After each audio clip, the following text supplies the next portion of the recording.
मियू एक 10 में से 10 एक्सट्रोवर्ट बैडी है जिसे अपनी क्लास के गहरे सोच में डूबे हुए नर्ड तानी पर बहुत समय से क्रश है। हालांकि वह इस बात से डरती है कि लोग उसके बारे में क्या सोचेंगे, इसलिए वह अपनी भावनाओं को छुपा लेती है जब तक कि उसे पता नहीं चलता कि तानी भी उसे पसंद करता है। तब वह अपने से बिल्कुल अलग इस लड़के के लिए सब कुछ दांव पर लगाने का फैसला करती है। मियू अपने हाई स्कूल की सबसे बड़ी बैडी है, या कम से कम वह ऐसा ही सोचती है, जबकि असल में वह पूरे शहर की सबसे बड़ी पिक मी है। वह अपनी सुबह और पॉकेट मनी मेकअप पर खर्च करती है ताकि कैशियर से बेहतर दिख सके। जब वह चेहरे पर मेकअप लगाती है, उसके क्लासमेट्स स्कूल निकल चुके होते हैं, पर मियू बालों से मैच करती दिल वाली बालियां पहने बिना नहीं निकलती। एनीमे में गुलाबी बाल सामान्य है। तैयार होकर वह तानी को गुड मॉर्निंग कहने की प्रैक्टिस करती है, पर आईने के सामने वह सामान्य चेहरा नहीं बना पाती। उसका भाई आकर कहता है कि वह आईने से हट जाए ताकि उसका चेहरा देखकर आईना न टूट जाए। मियू स्कूल पहुंचकर दोस्तों से खुशी खुशी मिलती है, लेकिन क्लास में गंभीर तानी को नमस्ते कहते ही वह जम जाती है। तानी ठंडेपन से जवाब देता है और मियू शर्मा जाती है। तभी मनामी और आवी उसे बताती हैं कि वह सुबह सुबह काफी शोर कर रही है। मियू उनकी बात को अनदेखा कर देती है और उनसे पूछने लगती है कि क्या उसकी पलकें अच्छी लग रही हैं, क्योंकि उसने उन्हें बनाने में लगभग 3 घंटे लगा दिए। उसकी दोस्तें इतनी मेहनत के बाद भी कोई फर्क नहीं देख पाती और उसे कहती हैं कि अपना समय बर्बाद करने के बजाय नकली पलकें ही खरीद ले। मियू कहती है कि वह इतनी सुबह अपने शरीर पर कोई प्लास्टिक या सिलिकॉन नहीं चाहती, क्योंकि उसकी प्राकृतिक सुंदरता अब भी के लिए काफी है। फिर वह शिकायत करने लगती है कि बाजार में कोई भी मस्कारा ब्रांड उसकी सभी जरूरतें पूरी नहीं कर सकता, और तानी से पूछती है कि वह कौन सा ब्रांड इस्तेमाल करने की सलाह देगा। तानी ठंडेपन से उससे पूछता है कि क्या वह ऐसा लड़का दिखता है जिसे इन बेकार चीजों के बारे में कुछ भी पता हो, और मियू हंसने लगती है। कहती है कि उसने कभी उम्मीद ही नहीं की थी कि उसे इस बारे में कुछ पता होगा। उसकी दोस्त उससे पूछती है कि क्या वह थोड़ी पागल है जो तानी से उन चीजों के बारे में बार बार पूछती है जिनमें उसकी कोई दिलचस्पी ही नहीं है, और मियू जवाब देती है कि उसे यह पसंद नहीं है कि वह उसे हमेशा टोक देता है। फिर वह चमकती बड़ी बड़ी आंखों से तानी की ओर देखती है और कहती है कि अगर उसे कभी मस्कारा खरीदने में मदद चाहिए होगी तो वह उसकी मदद करेगी। और वह नर्ड यह सोचने की भी जहमत नहीं उठाता कि शायद उसे कभी अपनी गर्लफ्रेंड को गिफ्ट देना पड़ सकता है, इससे पहले ही वह उसे मना कर देता है। मियू पागलों की तरह हंसती है और कहती है कि वह एक मसोकिस्ट है, जिसे तब अच्छा लगता है जब तानी उस पर शब्दों से हमला करता है, लेकिन सच्चाई कुछ और ही है। वह मन ही मन तानी से माफी मांगती है, क्योंकि वह उससे बहुत प्यार करती है और उसके साथ बातचीत करने का उसका एकमात्र तरीका है कि वह उसे अपनी बकवास से परेशान करे। जहाँ हर कोई तानी को एक उदास नर्ड के रूप में देखता है, वहीं मियू उसे एक ईमानदार लड़के के रूप में देखती है जो हमेशा अपने मन की बात साफ साफ कहता है। वह सभी के साथ समान व्यवहार करता है और चाहे वह किसी से भी बात कर रहा हो, अपना रवैया नहीं बदलता।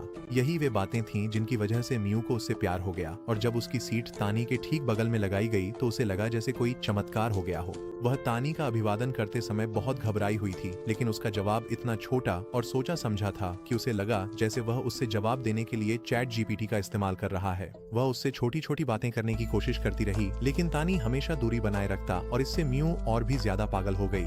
उसके दोस्त उसे डेलुलू लैंड की अपनी यात्रा से बाहर निकालते हैं, जो उससे किसी चीज पर राय चाहते हैं, लेकिन मियू ने उनकी कोई बात नहीं सुनी। इसके बजाय वह तानी की ओर मुड़ती है और पूछती है कि क्या उसने कभी बैंड में होने के बारे में सोचा है। वह ठंडेपन से मना कर देता है, और इस बार मियू के दोस्त तानी से कहते हैं कि अगर सकुरा की छठी कजिन उसे परेशान कर रही है तो बस उन्हें बता दे। मियू यह सुनकर घबरा जाती है, लेकिन तानी एक पल सोचता है और फिर कहता है कि सब ठीक है। मियू को इससे बहुत राहत मिलती है, क्योंकि अगर तानी को वह परेशान करने वाली लगती तो उसके लिए यह दुनिया का अंत होता। वह फिर तानी से माफी मांगती है ताकि सामान्य बात कर सके, पर नहीं चाहती कि किसी को लगे कि वह उसे पसंद करती है। असल में मियू स्कूल की सबसे बड़ी पिक मी गर्ल है और वह सबको खुश करना चाहती है। जब उसके दोस्त उसे स्कूल के बाद बर्गर किंग चलने के लिए कहते हैं तो वह मान जाती है, भले ही उसके पास बहुत सारा होमवर्क बाकी है। ये कोई नई बात नहीं है, क्योंकि वह अपने दोस्त यामाडा को अपना होमवर्क नकल करने देती है, क्योंकि उसे चिंता है कि अगर उसने ऐसा नहीं किया तो वह उसे बदतमीज समझेगा। बाद में 2 लड़कियों ने उससे उसकी इंस्टा आईडी मांगी, और उसका पहला ख्याल यह था कि कहीं उसने वहाँ कुछ अजीब तो पोस्ट नहीं कर दिया, जैसे अपनी ओनली फैंस का लिंक या कुछ और। स्कूल के बाद वह अपने दोस्तों के साथ वादे के अनुसार रेस्टोरेंट जाती है और वे अचानक तानी के बारे में बात करने लगते हैं। मियू तानी का नाम सुनते ही लगभग अपनी फ्राइज से घुट जाती है, और फिर उसके दोस्त कहने लगते हैं कि तानी वाकई बहुत होशियार है और वह कॉलेज प्रवेश परीक्षाओं की तैयारी के लिए क्रैम स्कूल भी जाता है।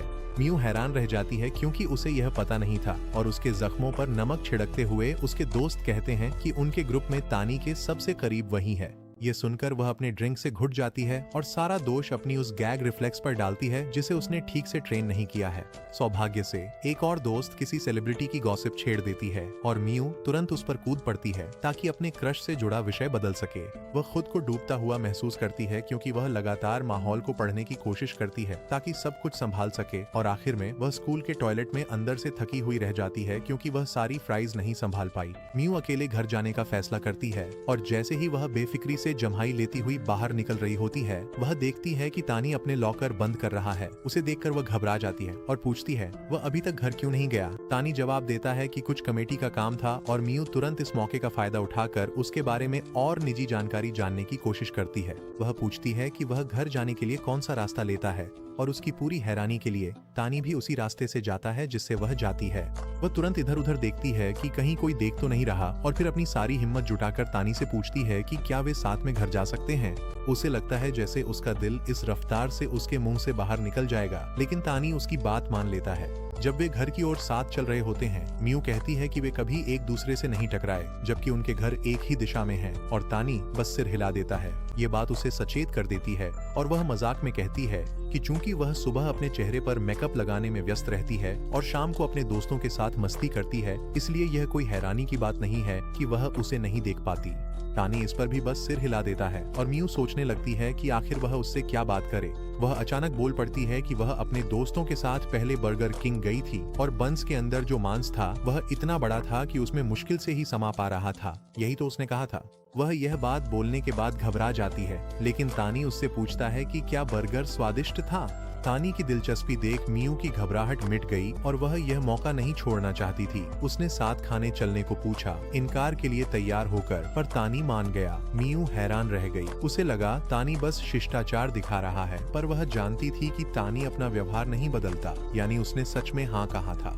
अब वह और भी ज्यादा घबरा जाती है और जैसे ही वह कोई जवाब देने के लिए कुछ बोलने की कोशिश करती है, अचानक उसका हाथ तानी के हाथ से टकरा जाता है। मियू को उसके स्पर्श से पूरे शरीर में जैसे बिजली सी दौड़ जाती है और वह शर्म के मारे लगभग भाग ही जाती है, लेकिन आखिरकार दोनों चुपचाप अपने घर की ओर वापस चलने लगते हैं। फिर अचानक तानी उसका हाथ बेहद सहजता से पकड़ लेता है और पूरी एनिमेशन स्टाइल ही बदल जाती है क्योंकि मियू का दिमाग ये समझने की कोशिश में पिघल जाता है कि आखिर हो क्या रहा है।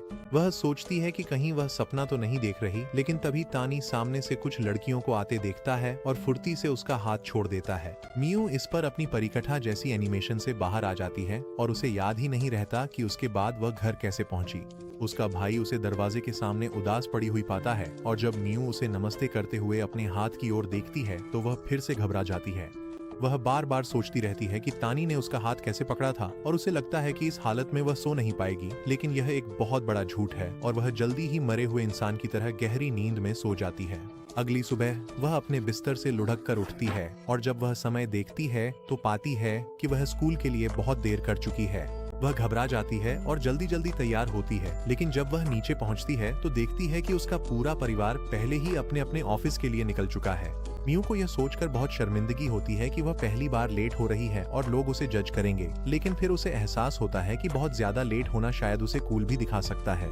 इसीलिए वह आराम से अपना समय लेती है और लंच ब्रेक के बाद स्कूल पहुंचती है, जिससे उसके दोस्त हैरान रह जाते हैं। वह बहाना बनाती है कि वह फिजिकल एजुकेशन क्लास में वर्कआउट करने के लिए आना चाहती थी और फिर तानी की सीट की ओर मुड़ती है जो खाली है। यामाडा उस सीट पर बैठ जाता है और मियू से पूछता है कि क्या वह तानी को डेट कर रही है, क्योंकि उसका एक जानने वाला उन्हें कल साथ में घर जाते हुए देख चुका है।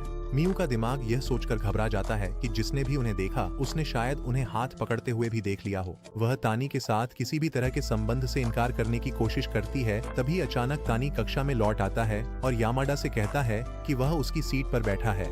वह अपनी नोटबुक लेता है और कक्षा से चला जाता है क्योंकि अगला लेक्चर दूसरी कक्षा में है और मियू घबरा जाती है, यह सोचकर कि तानी ने उसे यह कहते हुए सुन लिया कि उसका उससे कोई लेना देना नहीं है और अब वह जरूर उसे एक बदतमीज और समय बर्बाद करने वाली लड़की समझेगा। वह अगले लेक्चर में भी इसी बात को लेकर परेशान रहती है और यहाँ तक कि पूरी क्लास के सामने उससे माफी मांगने के बारे में भी सोचती है। बेशक उसमें इतनी हिम्मत नहीं होती कि वह ऐसा कर सके और वह दिन भर खोई खोई सी रहती है।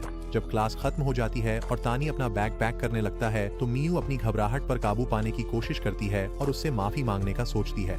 हालांकि उसे डर है कि कोई उसे तानी से बात करते देख न ले, इसीलिए वह चुप रहती है। अचानक तानी पास आकर धीरे से कहता है कि वह कल हुई बात भूल जाए। मियू उसके जाते समय उसकी आंखों में एक अजीब उदासी देखती है जो उसे झकझोर देती है।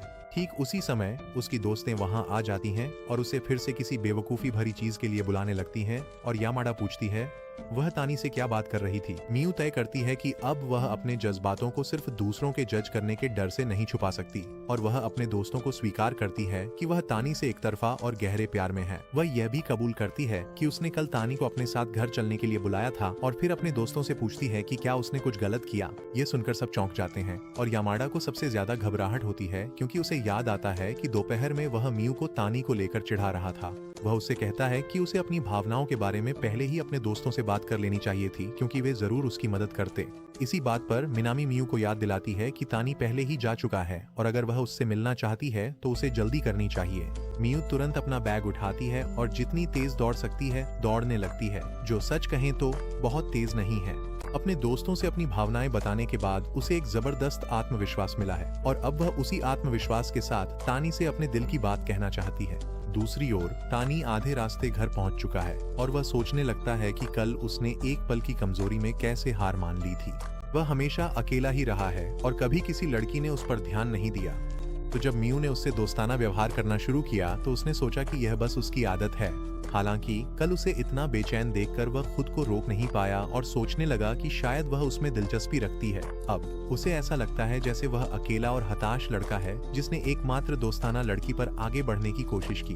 उसे लगता है कि अब उसका और मियू का रिश्ता खराब हो जाएगा और जैसे ही वह खुद को मियू की अनदेखी के लिए मानसिक रूप से तैयार कर रहा होता है, मियू वहां पहुंचती है और चिल्लाकर कहती है कि वह उससे प्यार करती है। तानी तुरंत पीछे मुड़ जाता है और मियू उसकी ओर दौड़ती हुई आती है, चिल्लाते हुए कहती है कि वह सच में उससे प्यार करती है और उसे नहीं पता कि उससे सामान्य तरीके से कैसे बात करे। वह कबूल करती है कि उसे डर था कि लोग उसकी भावनाओं को देख लेंगे और इसी वजह से वह बेवजह उससे बचती रही। वह रोते हुए कहती है कि वह उसे और बेहतर जानना चाहती है और उसके साथ ज्यादा समय बिताना चाहती है और तानी पूरी तरह से हैरान रह जाता है। मियू कहती है कि वह इतनी खुश थी कि उसने उसका हाथ पकड़ा कि वह ज्यादा सो गई और स्कूल के लिए देर हो गई। इस पर तानी हंस पड़ता है और फिर मियू से कहता है कि वह एक बेकार लड़का है जिसे समझ नहीं आता कि क्या करे जब वह उससे बात नहीं करती।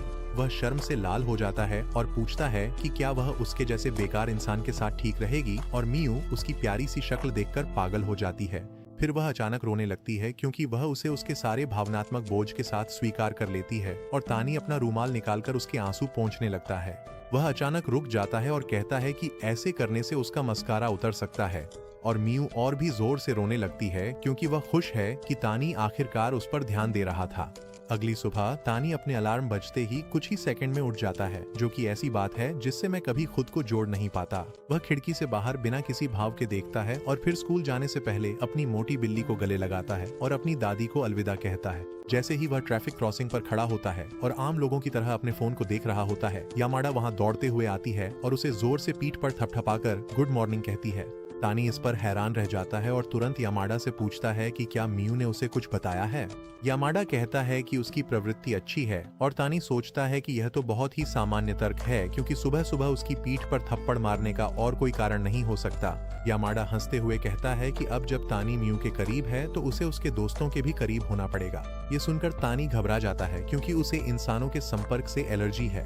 वह कहता है कि उसने मियू और अपने बारे में कुछ भी बताने का कोई इरादा नहीं किया था क्योंकि उसे लगता है कि उसके साथ जुड़े रहने से मियू की प्रतिष्ठा को नुकसान पहुंच सकता है।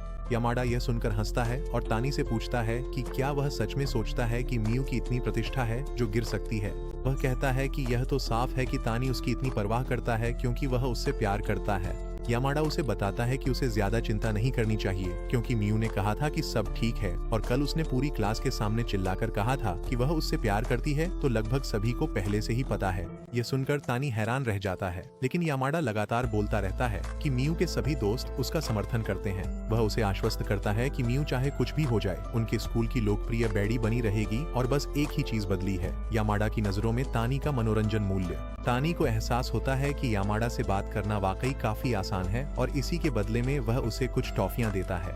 इसी बीच क्लासरूम में मियू मनामी और आओई को उस रोमांटिक ड्रामा के बारे में बता रही है जो उसने हाल ही में देखा था, लेकिन दोनों में से किसी की भी उसमें कोई दिलचस्पी नहीं है। इसके बजाय वे उसकी असली जिंदगी के रोमांटिक ड्रामा के बारे में ज्यादा जिज्ञासु हैं। मियू जोर जोर से शर्मा जाती है जब वे दोनों उस पर तानी के साथ उसके रिश्ते की डिटेल्स बताने का दबाव डालती हैं और वह कुछ भी नहीं कह पाती। मनामी फिर उससे कहती है कि तानी के साथ वह अब तक जैसा व्यवहार करती आई है उस पर तो रिसर्च होनी चाहिए, क्योंकि यह बिल्कुल उल्टा है उस व्यवहार के जो कोई अपने प्यार के लिए करता है। ये सुन मियू उदास हो गई और ओई ने भी पुष्टि की कि उसकी बातों से तानी को लगातार झटके लग रहे थे।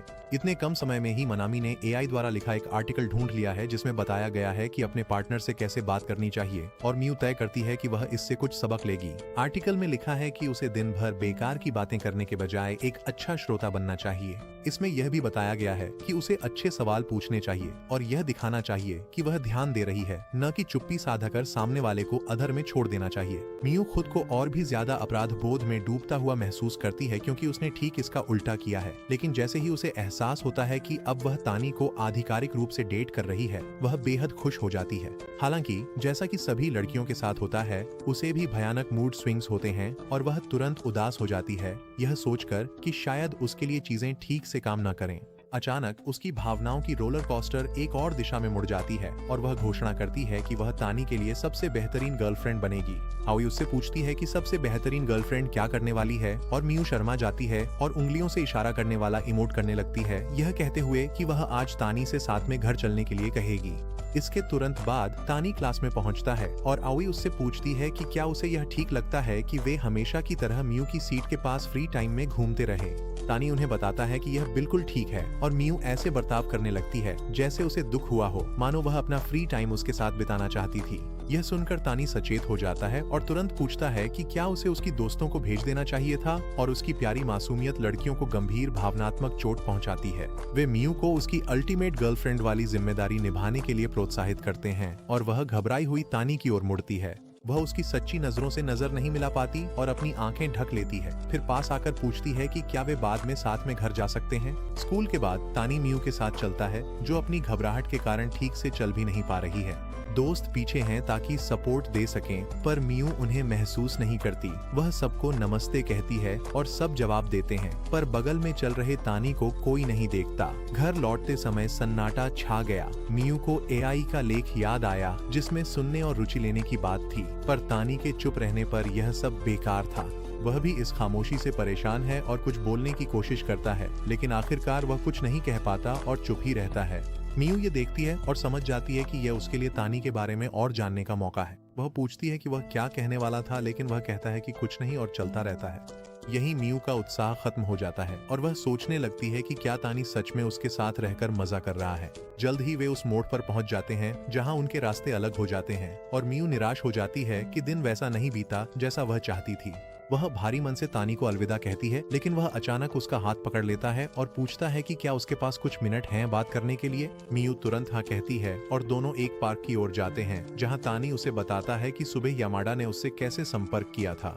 मियू यह सुनकर सचेत हो जाती है और पूछती है कि क्या उस बेवकूफ ने कुछ गलत कह दिया। तानी कहता है कि ऐसा नहीं है, लेकिन वह यह दावा करता है कि उसे यह जानकर हैरानी हुई कि मियू ने अपनी भावनाओं के बारे में पहले ही सबको बता दिया था। अब मियू घबरा जाती है और पूछती है कि क्या उसे सब कुछ छुपा कर रखना चाहिए था, बजाय इसके कि वह बहक कर सब कुछ बोल बैठी। तानी उसकी मासूमियत पर मुस्कुरा देता है और कहता है कि उसे बातों का खुलकर सामने आना बुरा नहीं लगता, लेकिन वह बस उसकी चिंता कर रहा था क्योंकि मियू को इस बात की बहुत परवाह है कि लोग क्या सोचेंगे। मियू यह महसूस कर भावुक हो जाती है कि तानी सच में उसकी फिक्र कर रहा था और उसे लगता है कि वह हमेशा दूसरों के बारे में इतना सोचती है कि अपने सामने मौजूद जरूरी चीजों को देखना भूल जाती है। वह हिम्मत जुटाकर जोर से कहती है कि अब उसे इस बात की कोई परवाह नहीं कि लोग क्या सोचते हैं और वह गर्व से और आजादी से जीना चाहती है। तानी उसके जवाब से हैरान रह जाता है और मियू सोचती है कि उसने तानी की नजरों में अपनी रिच पॉइंट्स खो दी है। हालांकि तानी उससे कहता है कि उसे नहीं लगता कि वह अजीब है। वह उससे पूछता है कि क्या उसके पास वीकेंड पर थोड़ा समय है क्योंकि वे कुछ कर सकते हैं। मियू को याद आता है कि वह हैमबर्गर खाना चाहता था और दोनों एक साथ एक ही बात कहते हैं। दोनों हंसने लगते हैं और कहते हैं कि यह उनका पहला टेलीपैथी मोमेंट था और मियू पहले डेट पर साथ में बर्गर खाने के आइडिया के लिए मान जाती है।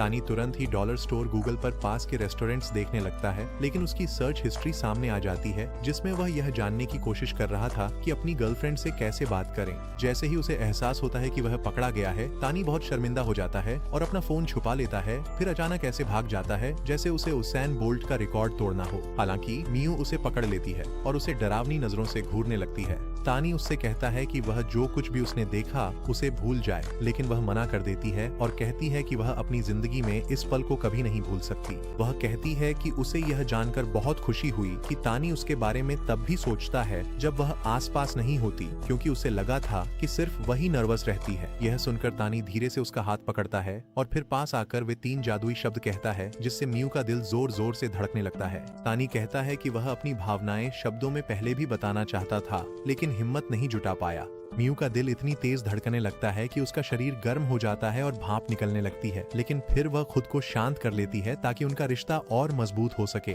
वह तानी से कहती है कि बर्गर खाने के बाद उन्हें एक फिल्म देखनी चाहिए और उसे पता है कि तानी ने इसके बारे में पहले ही सर्च कर लिया है। अगले दिन जब मियू अपने दोस्तों के साथ घूम रही होती है तो वह उन्हें बताती है कि वह तानी के साथ अपनी पहली डेट पर जाने के लिए बहुत उत्साहित है। लड़कियां उससे कहती हैं कि वह तानी के साथ प्यारी सेल्फी ले, लेकिन फिर उन्हें याद आता है कि मियू हमेशा सेल्फी में भयानक चेहरे बनाती है, जैसे किसी ने उसके मुंह में नींबू निचोड़ दिया हो। यह उसकी एकमात्र चिंता नहीं है, क्योंकि वह यह तय नहीं कर पा रही है कि डेट पर कौन से कपड़े पहने। आखिरकार वह एक कैजुअल ड्रेस पहन लेती है और मिलने की जगह पर आधा घंटा पहले ही पहुंच जाती है, क्योंकि वह इंतजार नहीं कर सकती थी।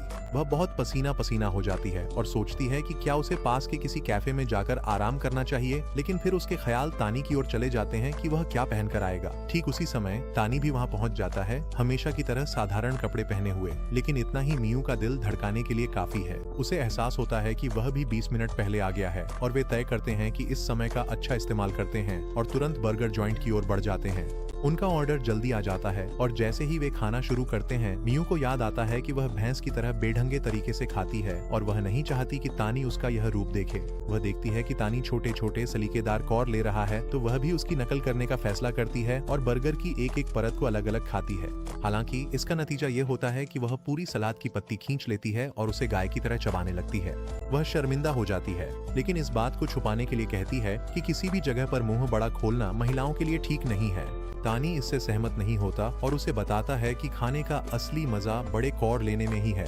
यह देखकर कि तानी भी थोड़ा बेढंगा है, मियू को आत्मविश्वास मिलता है और वह अपना मुंह बड़ा खोलकर एक ही बार में आधा बर्गर निगल जाती है।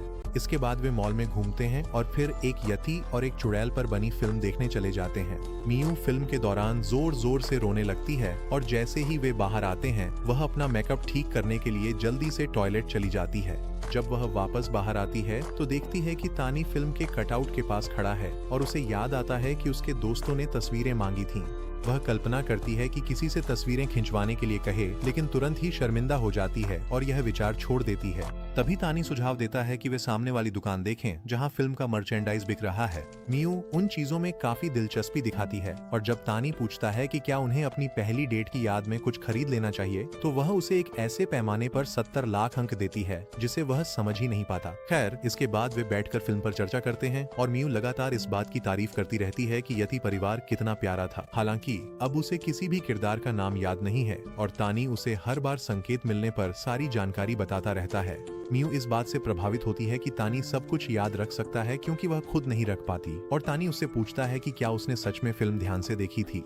मियू इस बात पर नाराज हो जाती है और कहती है कि उसे बस नाम और जगहें याद नहीं रहती, लेकिन उसने फिल्म पूरे दिल से देखी थी। वह उन सूक्ष्म बातों और उनके अर्थ की ओर इशारा करने लगती है जिन्हें तानी समझ नहीं पाया था, और तानी को वे बातें तभी समझ में आती हैं जब मियू उन्हें उसके सामने रखती है। वह बड़बड़ाने लगता है कि असल में फिल्म ठीक ठाक थी और मियू उसे चिढ़ाते हुए पूछती है कि क्या उसने सच में फिल्म देखी थी।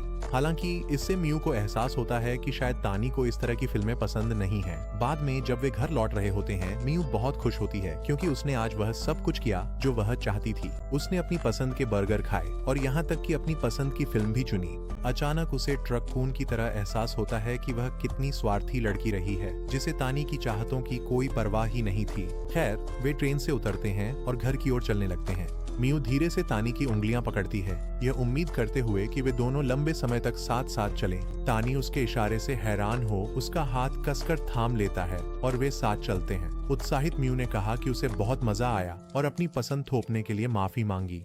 तानी जवाब देता है कि वह खुद के लिए न तो वह फिल्म चुनता और न ही वे बाकी चीजें करता जो उन्होंने डेट पर की, लेकिन उसे सच में बहुत अच्छा लगा। वह उसे बताता है कि वह ये सब चीजें अकेले या किसी और के साथ कभी एंजॉय नहीं करता और उसे मजा सिर्फ इसलिए आया क्योंकि वह उसके साथ था। यह सुनकर म्यू बहुत भावुक हो जाती है और तानी से कहती है कि उसके साथ एक फोटो क्लिक करे।